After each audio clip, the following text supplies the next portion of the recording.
हसन साबिर साहब, पिछले दिनों में खालिद मकबूल सिद्दीकी साहब ने कहा कि सोचना पड़ेगा हुकूमत के साथ रहना ही या नहीं रहना। फिर मौलाना फजलुर रहमान साहब से आपका वफ़द जो है वो मुलाकात करता है। वो जो मुलाकात थी उसमें आप हुकूमत का पैगाम लेके गए थे या अपनी पार्टी का मौक़िफ़ लेके गए थे? बिस्मिल्लाहिर्रहमानिर्रहीम, बहुत शुक्रिया।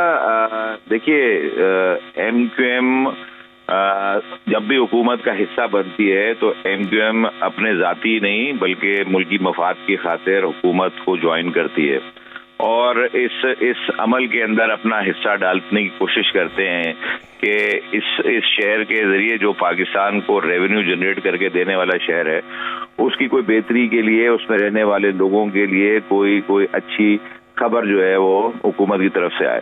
लेकिन जो मुसलसल इग्नोरेंस है वो सिर्फ MQM की नहीं, इस शहर के मैंडेट की इग्नोरेंस है।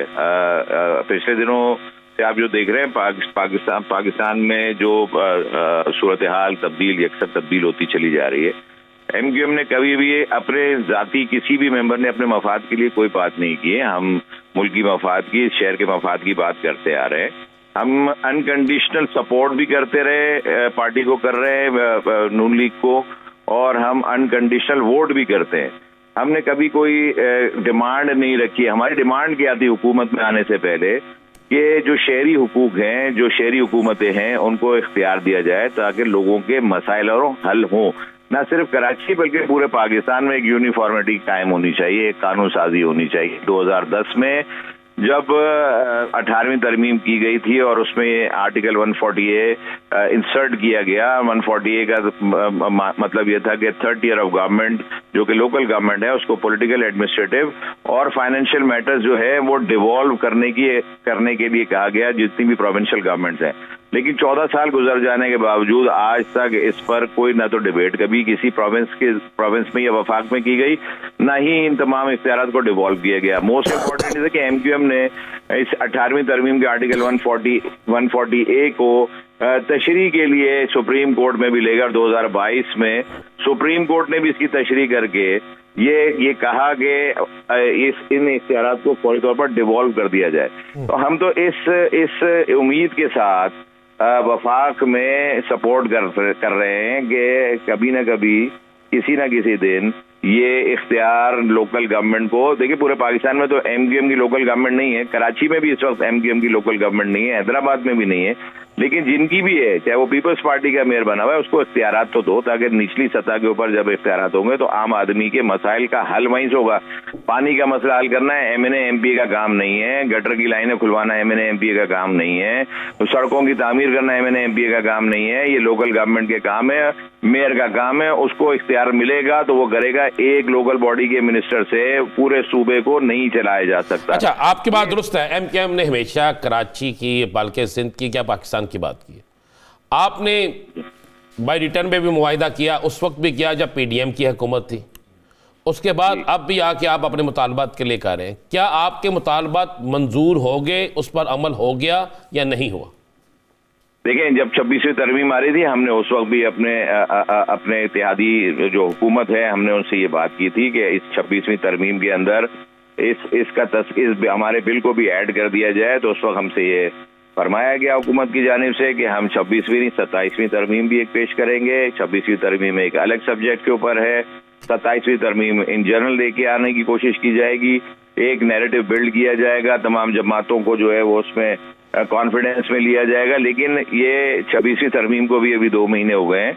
26वीं तरमीम गुजर जाने के बावजूद अगर अभी तक उस हमारे इस बिल को जो कि कायमा कमेटी के सुपुर्द किया गया है, उस कायमा कमेटी ने भी आगे कंसेंसस डेवलप करने के लिए तमाम पॉलिटिकल पार्टीज को वो भिजवाया है, तो क्यों नहीं गवर्नमेंट अभी तक कंसेंसस डेवलप करने का कोई एक इंडिकेटर ही दे देते कि भाई कंसेंसस डेवलप करने के लिए तमाम जमातों से हुकूमती बिल के तौर पर ये यासर भाई अगला सवाल करेंगे। मुझे ये बता दें, कहीं आपके साथ भी मौलाना फजलुर रहमान की तरह हाथ तो नहीं होने लगा?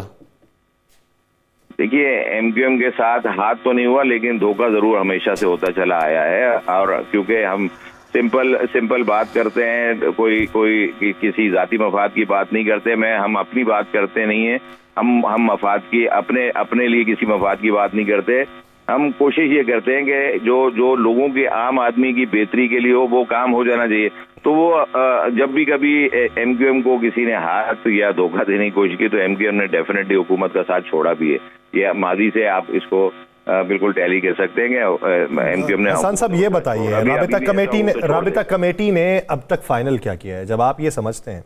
एक तो मेरे पहले सवाल का अभी तक एक तो मेरे पहले सवाल का हसन साहब जवाब नहीं मिला कि आप हुकूमत का पैगाम लेके मौलाना के पास गए थे या अपनी रुदात लेके। दूसरी बात ये सियासी जमातों में मुलाकात होनी चाहिए। मौलाना एक बहुत जीरक सियासतदान है, उनके साथ मुलाकात एमक्यूएम की आज कोई नई बात नहीं है, पहले भी होती रही है। उनसे बहुत सारी चीजें डिस्कस होती रही हैं और हो रही थी, अभी भी हुई हैं।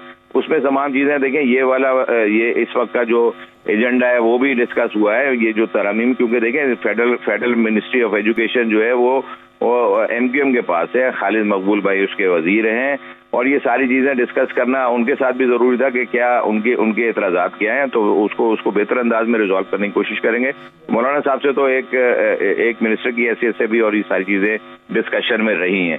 दूसरी बात आपने जो अभी फरमाई है कि उसके तहत राब्ता कमेटी ने क्या डिस्कशन किया है। राब्ता कमेटी के ऊपर देखें प्रेशर होता है एमक्यूएम के ऊपर, अवामी प्रेशर है। हम अवाम में रहते लोग, हम हल्कों में जाते हैं, हमारे दफातर वहाँ खुले हुए, हमारे कारकुनान हैं, हमारे वोटर्स हैं, वो हमसे पूछते हैं भाई कि हमने अगर जिन पॉइंट्स के ऊपर हमने एग्रीमेंट किया था, जिन वजूहात की बिना पे हुकूमत को ज्वाइन किया था, अगर वो पूरी नहीं सुनी भी नहीं जा रही है, उस पर अमल करना तो दरकिनार है, तो फिर हम सोचने पर मजबूर हैं, बात करने पर मजबूर है। और इस मजबूरी का इजहार तो आप लोगों ने कर दिया, लेकिन इस पर अमल दरामद होगा या अभी आप हुकूमत को मौका देंगे? देखिए, कोई भी ड्रास्टिक एक्शन हम सोचे समझे बगैर तो नहीं कर सकते। ऑब्वियस है कि हुकूमत है हमारी, अपने लोग हैं, अपनी हुकूमत है, पाकिस्तान की हुकूमत है, इसको चलाने के लिए हमने साथ दिया है। हम बात जरूर करेंगे, लेकिन अगर किसी नेच पर ऐसा महसूस हुआ कि जो भी आपने वर्ड यूज किया था कि अगर हाथ हो गया, तो फिर ऑब्वियसली हम उसके बारे में सीरियस नोट पे हम अपने वोटर को जवाब देना है, हम उसके बारे में फिर सीरियस और दूसरे अंदाज में बात करेंगे और सोचेंगे। अच्छा हसन साहब, ये बताइए कि आपने जो बात की कि हुकूमत ने कहा कि 27वीं आईनी तरमीम भी आएगी, वो 27वीं आईनी तरमीम आने में हुकूमत ने कोई डेडलाइन भी दी थी कि इतने टाइम फ्रेम में हम 27वीं आईनी तरमीम के ऊपर बहस व मुबाहिसा शुरू कर देंगे, और अगर वो टाइम फ्रेम था तो उस पर भी जवाब निर्धारित है?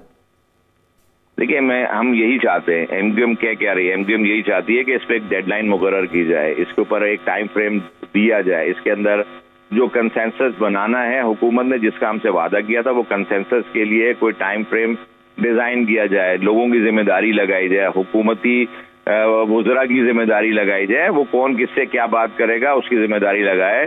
हमारा मसला देखिए, सिंध में पीपल्स पार्टी के साथ हमारा मसला है, हमारा मसला रहता है। यहाँ आपकी डेवलपमेंट के बारे में आपसे बेहतर और कोई नहीं जानता कि सिंध की अबतर सूरत हाल किस तरह से बढ़ती चली जा रही है। पूरे सिंध के अंदर कितने 70 लाख बच्चा जो है वो स्कूलों से बाहर है। यहाँ पे सड़कों का इंफ्रास्ट्रक्चर का क्या इस वक्त सूरत हाल है, जमीनों पे कब्जे की क्या सूरत हाल है, लॉ एंड ऑर्डर की क्या सिचुएशन है, ये सारी चीजें तो आपके पास हम मुझसे ज्यादा हैं।